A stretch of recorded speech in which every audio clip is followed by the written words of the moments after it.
Greetings again. My name is tbaldridge. I'm a developer with Cognitect, and I want to talk a little more today about the Go macros and their implementation. I have two previous videos that if you haven't seen, you should probably go watch first. The first one is about deep walking macros, which is a more generic look at macros and or a specific type of macro and how they work. And then we have the internals of the Go macro. That's another video, that's part one, and this is kind of part two of that video. This video will probably be a little bit shorter than the last. We don't have a whole lot to cover, but I wanted to go over some of the thought behind the rest of my thoughts about how the Go macro operates. Before we get started, I also wanted to mention that these videos seem to be fairly popular, and that's good. So if you have anything that you'd like me to spend some time elaborating about, maybe some area of Clojure that doesn't make a whole lot of sense to you, I would be more than willing to make a video. I may only do one or two a month, or maybe once a week or so. We'll see how it works out. But anyway, have some subject about Clojure you want a tutorial on, let me know through Twitter or on a comment on this video or through IRC or any other method. Okay, so to get started with, let's look at one of the test files. So the Go macros are actually pretty modular in that we could configure them to build code with different semantics than the Go. And so we're going to look at that right now, because we actually do that in one of the tests. So in the test directory, if I can find it here we go. We want the Clojure code for this. We have, well, it's the async tests, and then on the async directory we have IOC macros. So at the top, we define a macro and a function. The macro is called a runner.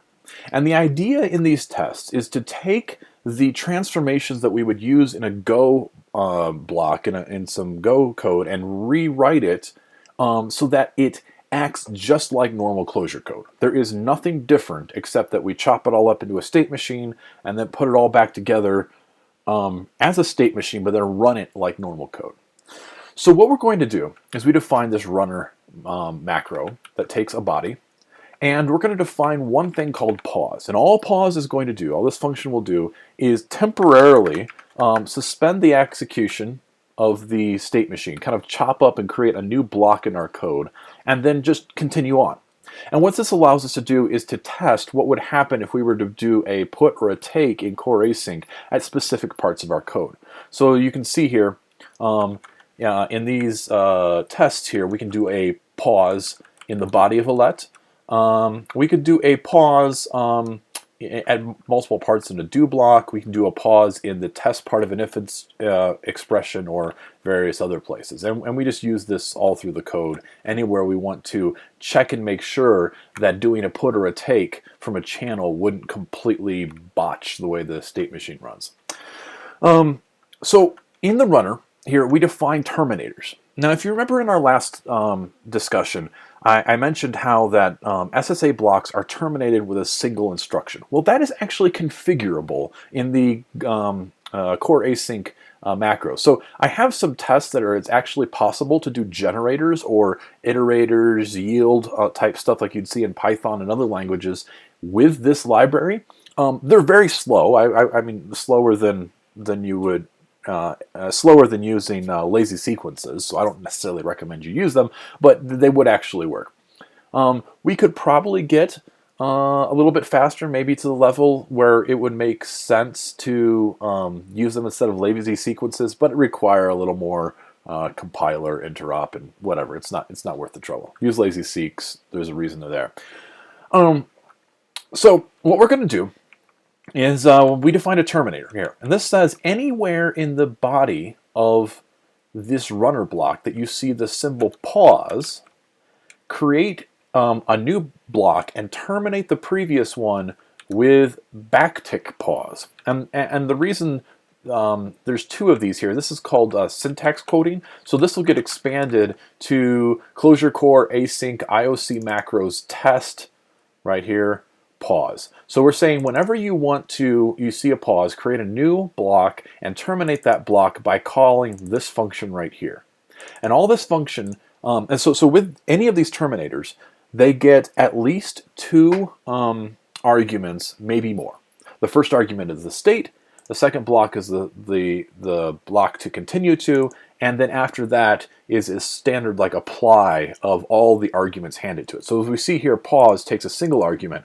So we take three arguments up here. The state, which is a mutable array of objects, a block, which is the block we want to jump to, and the value. And all we do is we do this asetAll, and we go into the state. And so asetAll is an easy macro to use when you want to set multiple items in an array, but also be reflection free. These use like a special type of an array that makes it possible for the data, the state machine, to bounce from one thread to another and not have any sort of false sharing. That's a whole other subject that we won't go into, so just use asetAll. So we have state here, and then these are definitions set at the top of, here we go, set at the top of this namespace. So the function IDX is where the function that executes the actual state machine code is stored. We have the state IDX, which is the next state. So it'll start at 1 or go to different numbers depending on what block you want to jump to. The value, which is the result of the most recently run expression.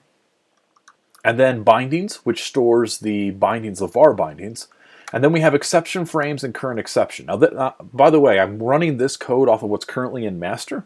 I did some changes today to the way exceptions are handled, and we have 2 new slots here for handling exceptions. The old method tried to be able to do exceptions without storing a lot of state, and that tended to not work well. So this new method actually has a exception state machine. So we put in a state machine in our state machine. Yo, dog. Anyway, so we have, and then user start IDX. You can define, when you create a state machine, so over here, you can define this number here, 0, says how many slots would you like to have available to use for your specific implementation of this macro. So you can have some user-defined area. So for instance, the go macro has this set to 1, and it stores the return channel that the go writes to in that slot. So it would go into user IDX or slot 3 and stick its channel in there. But this number can be anything you want. And then the rest of the state of the go block goes up after that. So 6 plus the user amount is 6. Everything 6 and above is defined by the macro for its use of storing the internals, right? So now we have to capture the bindings, and we do this by going out to the var and get thread binding frame. And then we go and we hand all of this off to the state machine. So the state machine, and we call this function state machine. Now notice how here we are inserting the result of this function into the macro here. So this is doing the actual transformation. We hand it the body.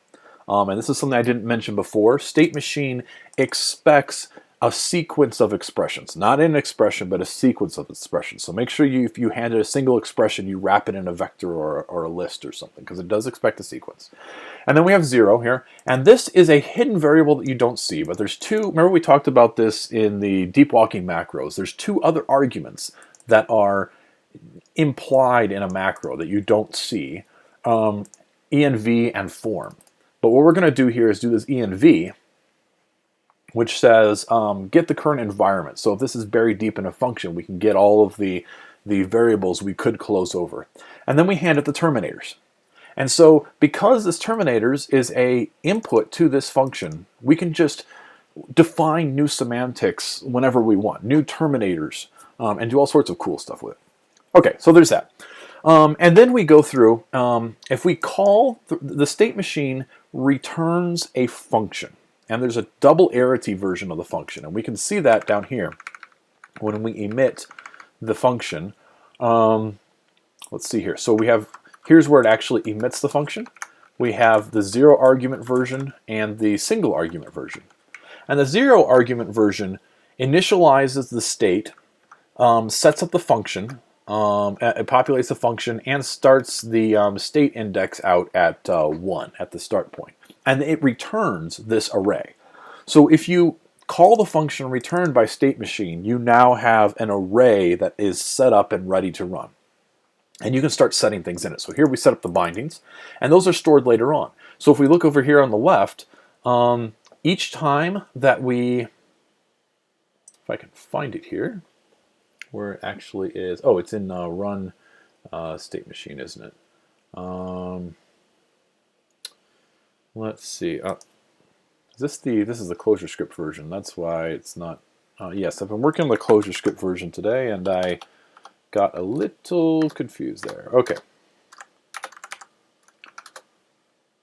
So there are 2 versions of this code because it is slightly different from one platform to another, but not a whole lot. So here's the Clojure version. So as you see here, every time we enter into this function to run a new state, we save off the state of all the vars in Clojure, and we kind of store that off somewhere for a while. And then we run the body, run the state machine, but before we do, we set the vars, all the vars state, to whatever is in the binding slot of the state array. And when we're done, we put it all back. This is pretty low-level stuff, and you normally shouldn't do this, but what this allows is that when you start a Go block in one thread, it may end up being executed on another thread later on, but it will use the original thread's vars. So this means that if you rebound the output stream or rebound some var in your system, if you had in fact, we have a test for this even. Let's see here. Binding. Do we have a binding test in here? I thought we did.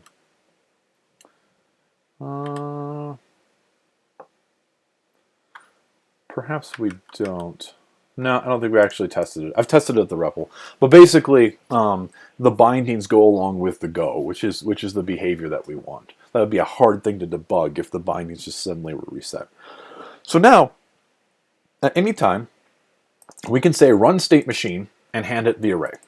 And what run state machine does, here we go, run state machine, all it does is go into the object, or into the array of objects, pull out the function, and execute it with state as the first argument.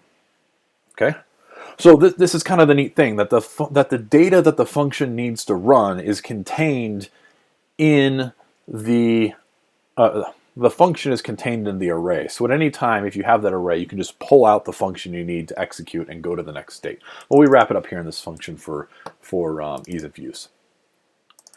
And then when we're done executing the state machine, we get the value, which would be the return value. We get that out of the value slot and return that, right?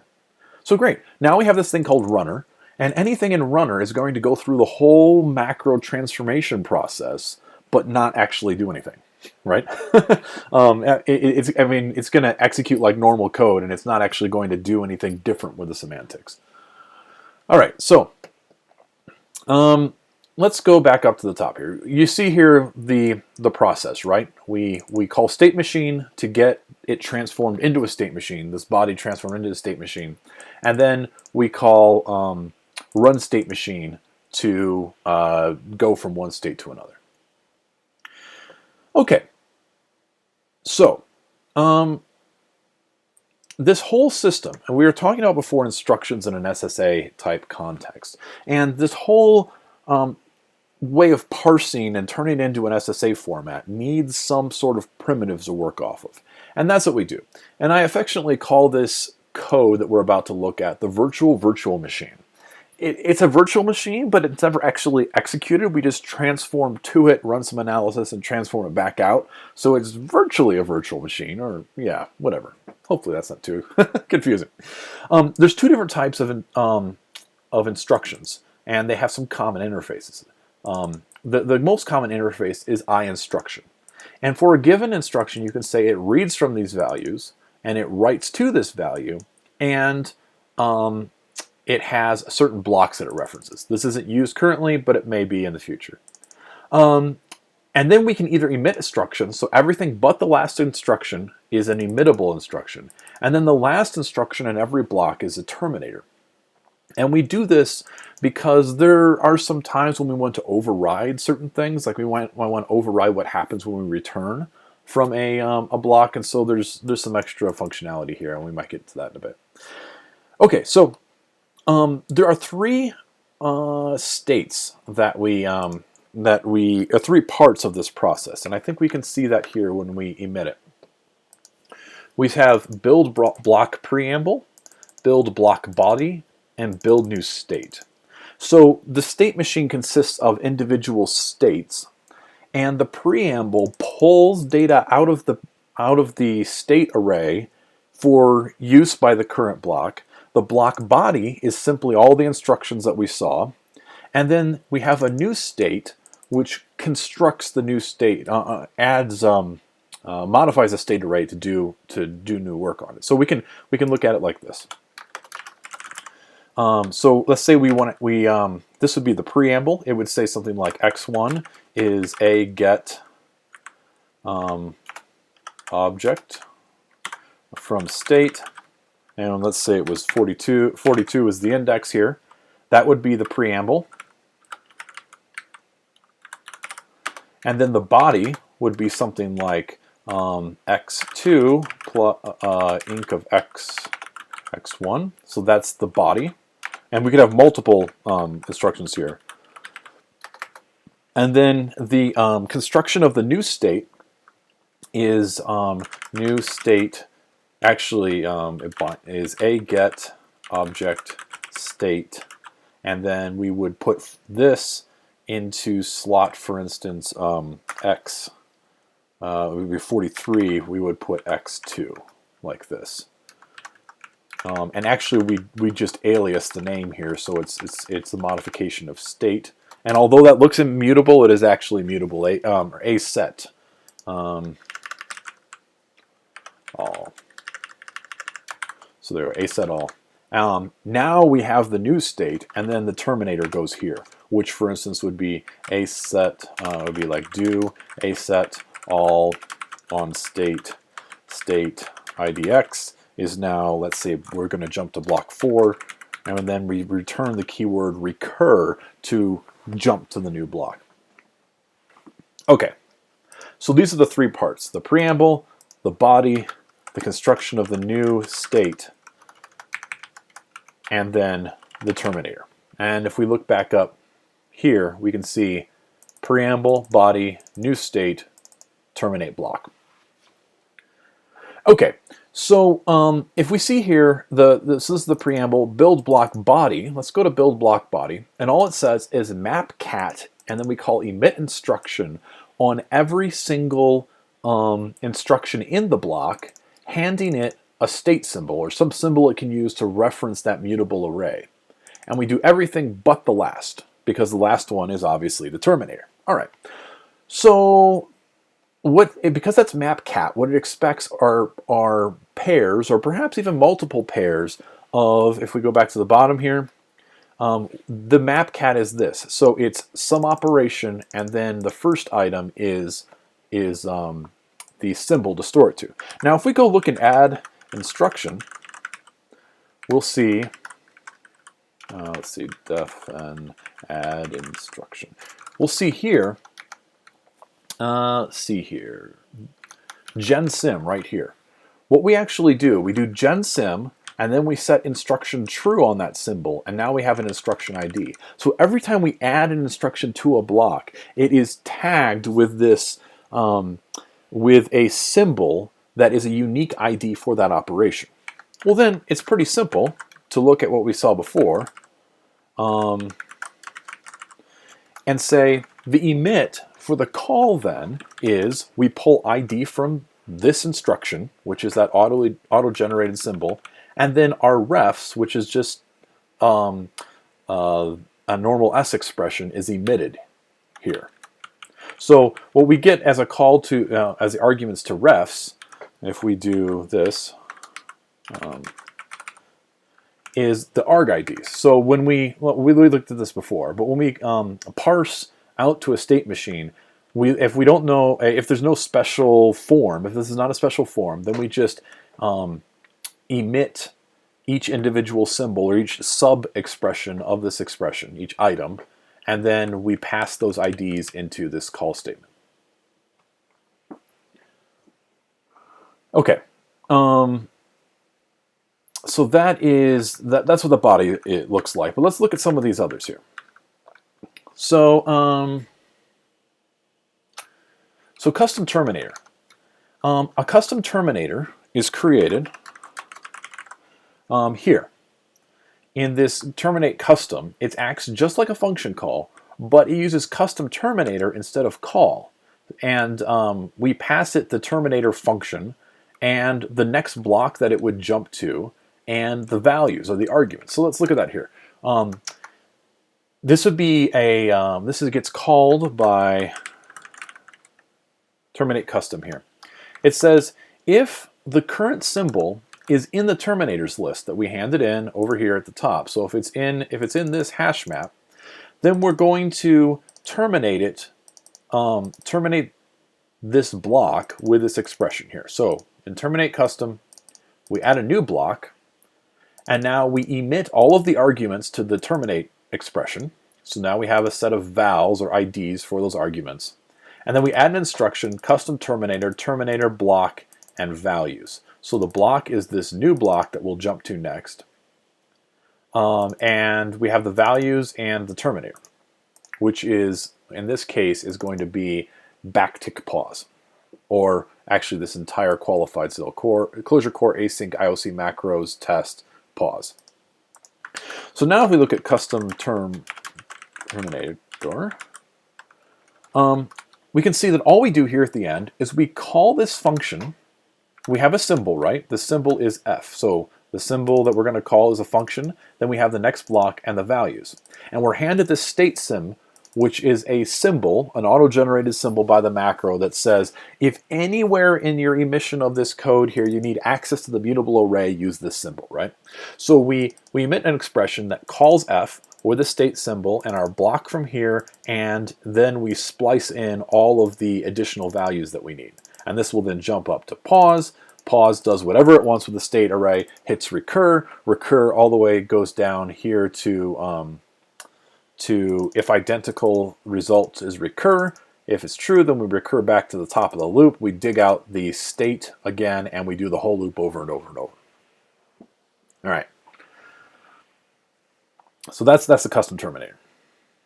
And this is actually a pretty big thing. Originally, I had built the system out where you could have records be a you could define new records and somehow register with the system, but that was really weird. So this is nice that it's all data that we put in here, just symbols and a hash map that we give to state machine to change the way the state machine works. Interestingly enough, there is an entire set of research on this.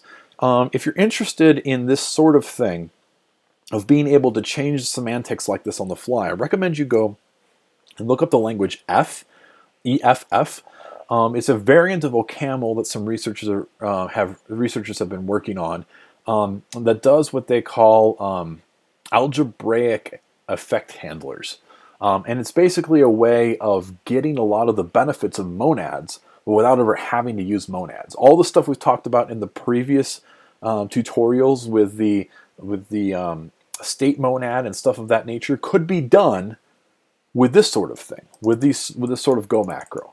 Now, I don't use that sort of thing in this. I actually use monads in the Go macro code because you kind of get the chicken and egg problem. But it's an interesting research topic. It's and it's fun to play around with. So there's look up the language F if you have more interest in that sort of thing. And it's actually spelled out. It's not like the letter F. It's EFF. Okay. So we have a couple more here. So a case. A case has a value ID that you're going to test against. Test values, jump blocks, and a default block. So test values are a bunch of case values and a bunch of blocks to jump to, and then the default block in case something else, if nothing succeeds. So we can see here that we emit a case and we splice in the value ID, and then we splice in a weird concatenation of stuff. But basically what we do is for each test, if we have a test value, we also go to the block. We reset the state symbol to that block, and then at the end, we recur, which is actually down here. Yes. Now it's interesting that I have this. Oh, if we have a default block, then we use the default block. Otherwise, we just always recur. Yeah, so a case actually ends up being a case. What it would look like is down here at the bottom where we have our terminator, we would have something like case of x2. If x2 is 1, then we would do a set all state idx to 4 or something, and then we would recur. And we have another form for another one of these. And the reason we do it this way is there are actually optimizations for case in the Clojure compiler where this may be emitted as a jump table, and we want to maintain that performance, maintain the performance characteristics of a case. The last thing we would want to do is turn this into like 20 ifs that would end up exploding into a whole bunch more blocks and would just look very ugly. Okay. So now let's look at the preamble. So those are the instructions. I think if you look at the instructions, you can figure out kind of how they work. The one I will mention, hold on, before we go, is a little bit weird, and that is the function expression here.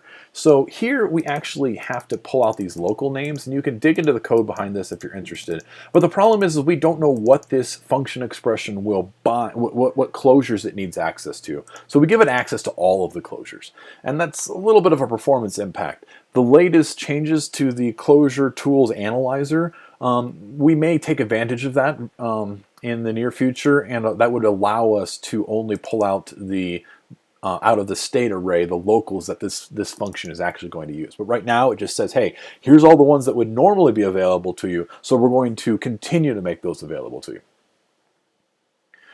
All right, so now if we go down to build block preamble, let's go to that real quick. So build block preamble says, given a local map and an index and a state symbol and a block, emit the preamble. So what this index is a easy way to query what values are read from a given block and which ones are written to another block, if that makes any sense. So let's look at this one, persistent value.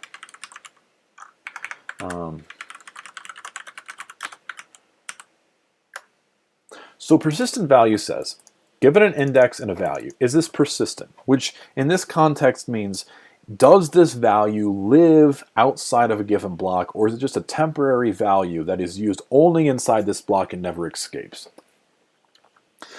So we go into the index, we go into a value, for index, and for the value we're looking at, we look for the blocks that is read in, we count up all the blocks, and are they greater than 1? Great. Is this value read in more than one block?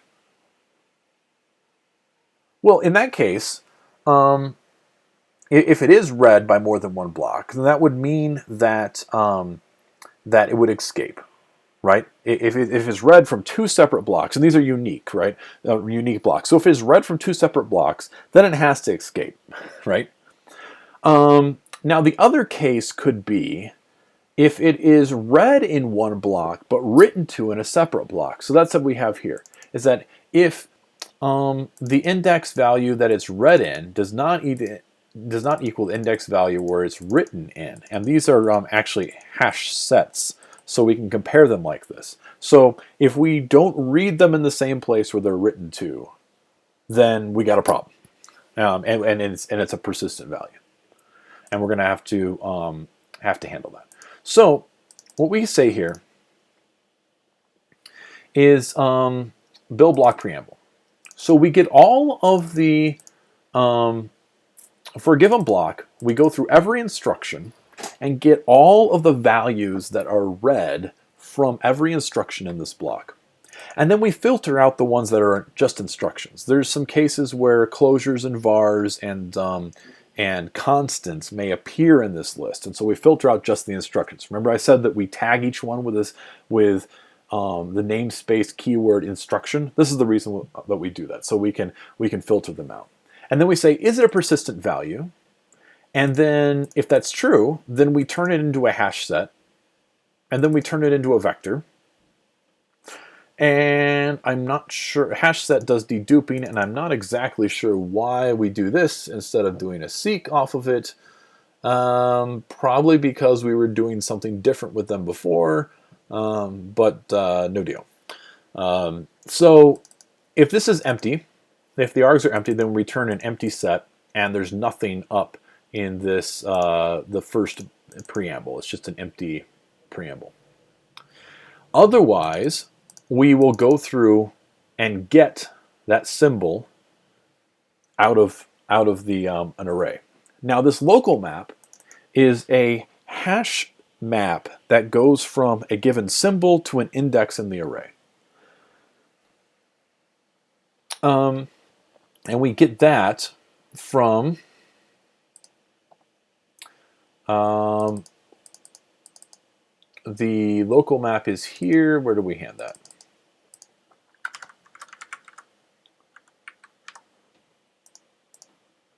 Actually,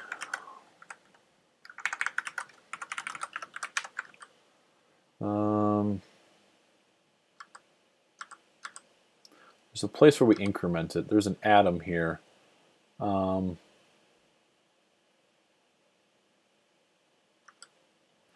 have to find that later. But anyway, the local map converts from symbols into integers or indexes. And let's go back to our build block preamble. Here we go. ID for instruction. Here we go. I think that's what we're looking for. ID for instruction. Right, so this modifies it. It basically says if this symbol is already in the map, emit the value for it. Otherwise, increment this atom, and now we have a new increment it and update the map to have the new index. So this is like a cache that each new item we put into the cache gets assigned a new integer. So I guess I lied. There is a little bit of mutability in this, but it's ever increasing mutability, and nothing is ever overwritten. So kind of in an immutable collection inside of a var so that we can update it later, I guess. It's a cache, whatever. So let's see here. So we get the ID, and then we just get out of the state symbol. Just like before, we pass a state symbol around, which is that array value. And then we assign that to sim. And we do that for all the args. So we have an get object for every single local that we need to read from in this array, or in this block. And that's what we see right here. So we know about the body, we know about the preamble, and now we know about the, we'll look at the new state. So build new state says, it's basically the inverse, right? For the block, get everything that is written to in this block, if it's an instruction, and if it's a persistent value, then we turn it into a set like before, and we build out the aset all here with the results. So we're interleaving the ID for the value in the local map with the actual symbol. So the code here is maybe a little bit convoluted, but it's basically going to emit this here where it says it would look like this. 43 is x2, and if x1 was read somewhere else, we would have like 42 is x1, and so on and so forth, all in this one macro call.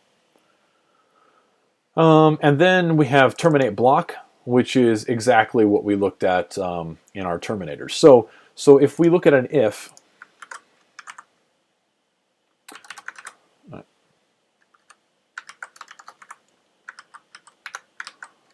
if I can find my, oh, it's a conditional branch is what I called it. Yes, okay, here we go. So this is the terminator for a conditional branch that says do the test, and then then set the state index to either the then or the else, depending on what happens, and hit recur, and so on and so forth. So that is that. I think we've covered most of it.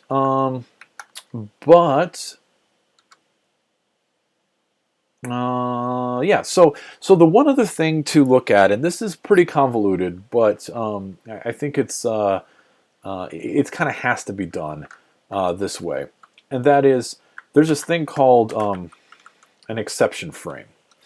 So there's another type of instruction here called try. And tries are called when we start a try block. And we say, we're going to start this try. We have a catch block. This could be nil. We have a catch exception. This could also be nil. We have a finally block, which can also be nil. And then when you're done, continue to this block. And this calls add exception frame, which initializes a new exception frame and stores it in the state array, a stack of exception frames. And this happens because we really have to emulate the JVM way of doing exceptions. And doing this with the whole block state transition thing is really hard. So I decided to start storing exceptions and how we handle exceptions on the heap. And not trying to do it with any sort of like Java try-catch. Instead, we are going to wrap the entire body in a try here that catches everything. So this try says catch a throwable exception of EX, set the current exception to EX, and then call process exception. So if we go to process exception, it pulls out the different values out of the, it gets the exception frame, the most recent exception frame, and the exception out of the state array, and then does certain things about it. So for instance, if an exception is thrown, and we don't have an exception frame, then that means the exception was thrown outside of a try catch, in which case we just rethrow the exception. If we have an exception and a catch block, and the catch exception, and the exception is an instance of the catch exception, then we're going to do this lovely thing, which says go into the state array, set the state to the catch block, set the value to the exception, set the current exception to nil, and set the exception frames, and go and modify the exception frames so that the catch block and catch exception are nil. So we've looked at the state of our exception frame, and we do some processing and modify the frame so that we don't get back to this exact location and kind of create a loop. So this is what I was talking about. This is like a state machine for exceptions that's inside of our state machine for normal code use. But what this allows us to do is to pile tries upon tries upon tries, and everything executes as needed. So for instance, now that catch is nil, so let's say the catch block ends up processing. At the end of the catch block, it will call process exception again. And what that'll say is, wait a minute, it says, now, we don't have an exception. We're in this function, but we don't have an exception. But do we have a finally block? Well, yes, we do. Then what we're going to do is set the state to the finally block, and then kill off the current exception frame. There can be nothing left. So the processing goes, catches happen first, and then to the finally block. So if we're executing the finally block, then we set the finally block to nil. And then at the end of the finally block says, all right, let's call process exception again. And process exception comes in here and says, we don't have an exception. We don't have a finally block. Then what we're going to do is go into the exception frame and go to the continue block and pop off the exception frame. We're going to take off the exception frame. So You can go through all this code here. There's quite a lot of it. Thankfully, none of this code is actually executed, except for when we're doing exception handling. And so it may not be the fastest code on the earth, but it really is only executed in very rare situations. So that's how the new exception handling works, and it allows us to do really weird stuff like this here, where we are trying and rethrowing and catching, and everything just kind of works, and the side effects and the finalies happen as expected. And yet we can do all this with throws and stuff. And as you see here, these two code blocks are exactly the same, except for this one has pause inserted in every possible place I could think of, to kind of make sure that everything works as expected. Right, so that's pretty much the way the Go macro works. We talked about this before, but we can take a look at it. We'll take a look at this again right away here. So this is where we override the different, the take goes to backtick take, put goes to backtick put, same thing with IOC alts. And then we have return. So this overrides the return instruction, the return terminator block, to go to return chan, which goes into the state array, pulls out the user value that we talked about. It pulls out, and this has state and value. So return is a special case. If you give the keyword return, that overrides the actual return terminator and allows you to do your own stuff with it. And in this case, because it's a return, all you have is a state and a value. And so we go and we put the value into the channel and then close it and all that other stuff. But the rest of these should be pretty familiar. These call state machine wrapped. Put and take here call state machine wrapped. And that's because in the case that calling the state machine throws an exception, we want to close the channel. So if people are waiting on a channel and your Go block throws an exception somewhere, and the thread executing the Go block like dies, we want to make sure we stop, close the channel, and then rethrow the exception. Right. And so this calls state machine wrapped, which itself calls run state machine here. So if you want to play around with this, it's a lot of fun to do. I would recommend starting here with the runner, and then just do something with it. If you don't return recur from pause, then the state machine won't continue, and it's up to you to call run state machine some other time in your code. So you can do this code just as it is right here, and do what you want with it. In fact, I don't know. I think I still have this here. Let's see here. I used to have. Here we go. Async benchmark.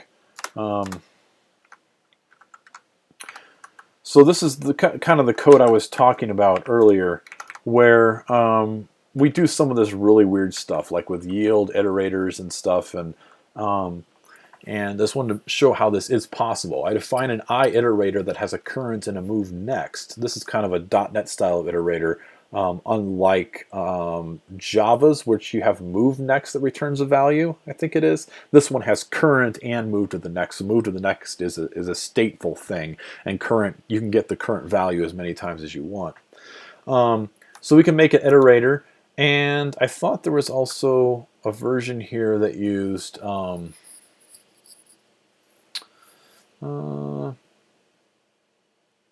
I thought there was a version that used lazy sequences to wrap around this. Let's see here. There may not be. At